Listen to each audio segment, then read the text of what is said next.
Bonjour et bienvenue dans ce nouvel espace d'échange, de réflexion, d'accompagnement. Je souhaite vous parler de quelque chose qu'on a tous ressenti à un moment donné, tous vécu à un moment donné, qui s'appelle la colère. La colère est quelque chose d'assez intéressant. Pourquoi ? Parce qu'elle travaille sur différents niveaux. La plupart du temps, c'est un niveau conscient. On se souvient tous d'une colère, de quelqu'un qui nous a fait de la peine, quelqu'un à qui on n'a pas pu exprimer les choses. Et ensuite, elle travaille à un niveau bien plus inconscient. Et c'est là où c'est intéressant, c'est qu'on peut avoir des colères qui nous durent toute une vie. On peut traverser notre vie et vivre avec des colères, ce qu'on appelle souvent des rancœurs. Des choses qu'on n'a pas réussi à régler, des choses qu'on n'a pas réussi à dire. Parfois, on ne se comprend pas, donc on va engendrer de la colère. La colère engendre de la frustration. La frustration engendre de la souffrance. Ce qui est très intéressant d'observer également, c'est que une colère ne peut pas nous aider. Une colère, par définition, ne va faire qu'accroître un niveau de souffrance. Je m'explique. Lorsque vous êtes en colère contre quelque chose, contre quelqu'un, vous allez tous les jours faire exister cette personne. Ça peut être une colère contre quelqu'un, ça peut être une colère contre un système, ça peut... Et tous les jours, vous allez réactiver par la colère la personne ou le système. Le problème, c'est que vous ne réglez rien. Et au contraire, vous augmentez votre niveau de frustration. C'est-à-dire que la frustration va engendrer ensuite une douleur, et la douleur, pour être supportable, va se transformer aussi en colère. C'est-à-dire que je vais être de plus en plus en colère. Je peux même parfois jeter les choses, jeter les objets, taper...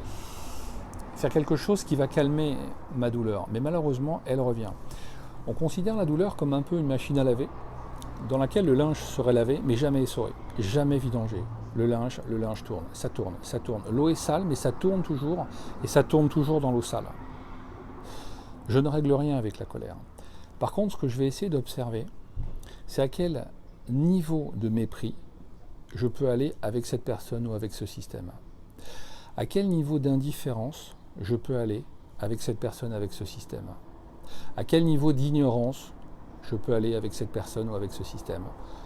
Ou alors, comment je peux exprimer, comment je peux libérer cette colère en parlant avec la personne ou en essayant de travailler avec le système? Bien évidemment, chacun d'entre nous avons des colères, avons des choses pas exprimées, mal comprises. Ok, qu'est-ce qu'on en fait?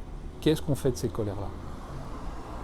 Je pense pour ma part que la meilleure des choses à faire, c'est d'essayer de se comprendre, d'essayer d'exprimer, d'essayer de trouver ce qu'on appelle des clés pour cheminer ensemble vers quelque chose. Parfois on ne se comprend pas, parfois on n'y arrive pas.